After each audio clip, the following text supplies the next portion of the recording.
video, I'm going to be unboxing this Saloof baitcasting reel. This is going to be my first baitcasting reel I've ever had. I've never had a baitcasting reel before. I wanted to step up my bass fishing game, and lately I've been fishing with like duct tape rods that are like on their last leg.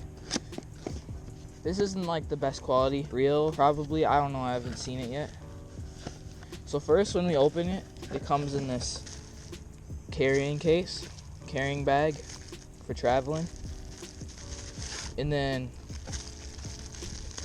the bait casting reel is bubble wrapped. So guys, I haven't even seen it yet in real life. On Amazon, it looked pretty good. The reviews were decent.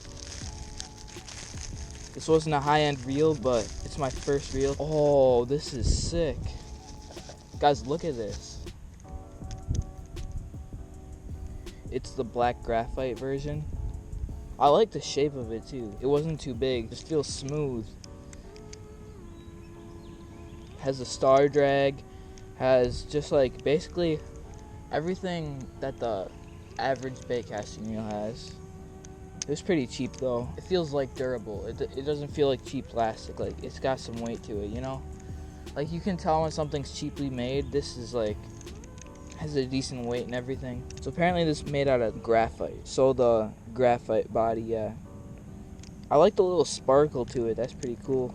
So this is a G-Max 130, and then the R stands for right-handed. So the the rod hasn't came yet, but for now I'm just gonna be spooling this up. So this is some 12-pound fluorocarbon. So I don't know how I'm supposed to be. I think you thread it through here. I've never spooled up a bait caster. I've never actually even held a bait caster in my hand before. I think I can get this from here. It took me a while to get it to this point. I just have to make sure I don't mess it up. And I'm known for one that always overestimates the amount of line that I put on my reels. I never put enough on. So I'm definitely going to put a lot of line on this bait caster, so I don't ever have to do this again within the next couple times I go fishing. Hopefully my rod comes soon, because I really want to use this. So I think that should be good. But I didn't want to buy a really expensive one and then not know how to use it and somehow break it. Okay, I think that... Oh, got my first little backlash. Just kidding. I'm not that bad. So I know that I'm going to be spooling this up. Now that you probably have a better angle, this is what I'm dealing with right now. Just spooling it up. Got the brakes on max because I know I'm about to get some gnarly bird's nests after I spool this up and try casting it. Look at that thing. That is all spooled up and ready to be put on a rod. Guys, look at that. That is just, for a $40 reel, I mean, I've seen some people buy some cheap reels and they look good and all, but I've never seen anyone do a review on this. I looked up like a YouTube video review at least. I looked up the G-Max 130 and I didn't see any videos on it. This thing came from Japan. Let's look at what came inside. If you wanted to read the directions for me, that would be awesome, but I don't think I have time to read all this. I mean, there's 302 different components, so I'll save that for another time. I've never heard of this company besides now, but it says designed from Japan, and they even got the order right. They didn't give me the wrong reel, so props to them. Good product so far. At least I haven't used it yet. The brakes work pretty good. The dial works at least. So I'm definitely gonna keep the brakes on max for a while until I get used to this reel. That should be a really good reel for a while. It seems really durable. There was like not even any reviews. I'm really surprised this came to me in a nice package, good condition, and good quality. Like, I got pretty lucky on this one, I think. But yeah, good company. I definitely recommend it. So I'll see you guys when I have my rod. Okay guys, this is like a week later. My box finally came that has my rod in it. So I'm gonna attach the reel to the rod. Just let me open this real quick. Okay, I got this side open.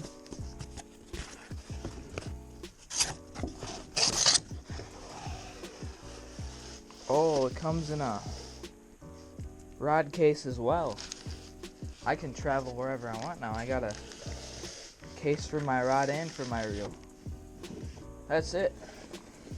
It's a big box. Forgot what brand I even got. It's been a while since I even checked.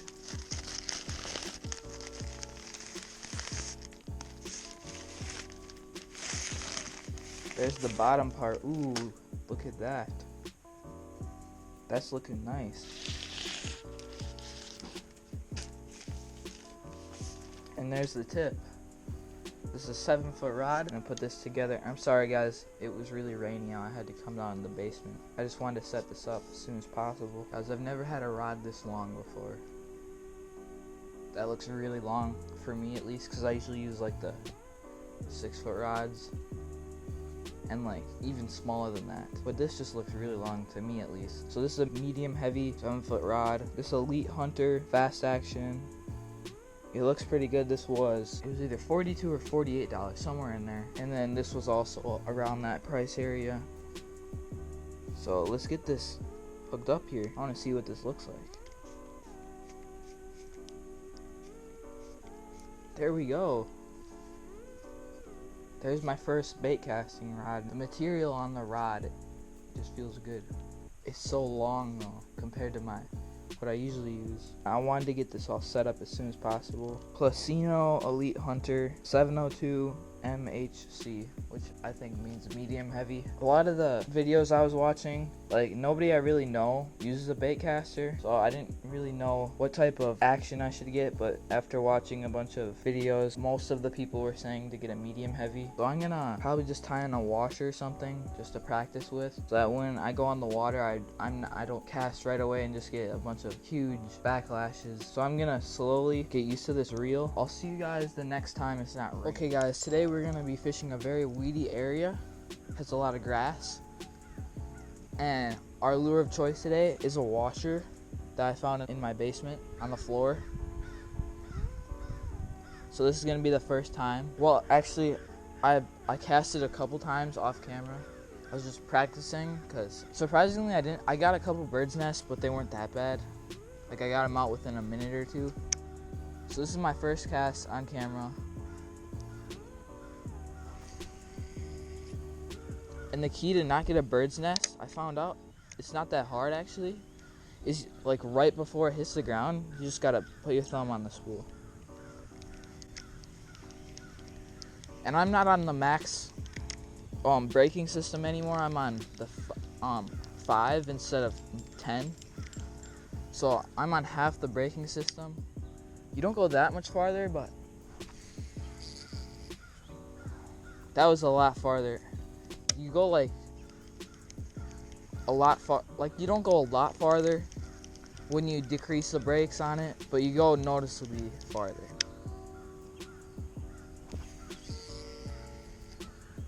Right in the ditch.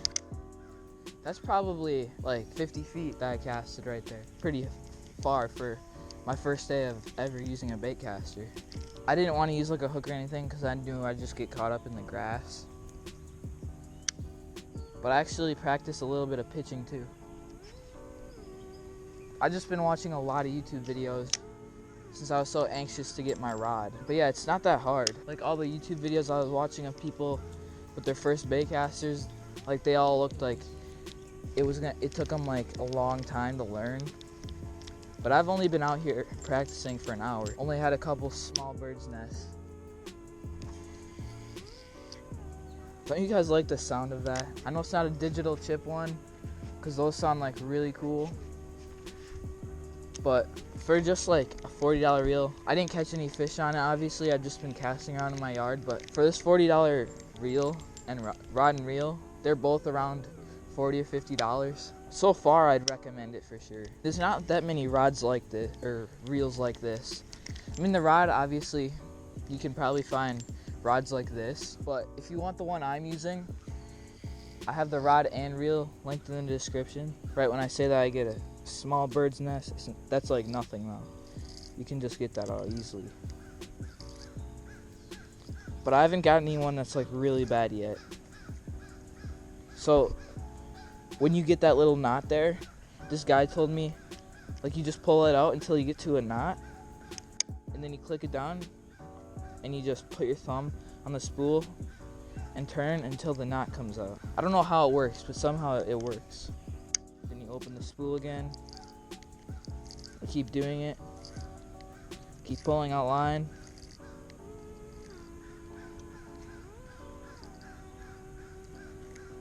See, you get past that's, for some reason, that gets the knot out. I honestly don't know how.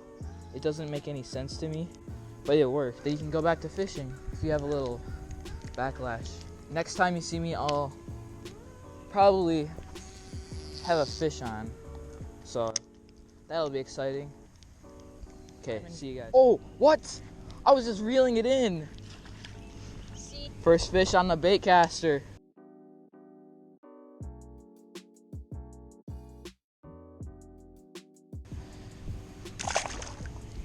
Swam away right under my feet.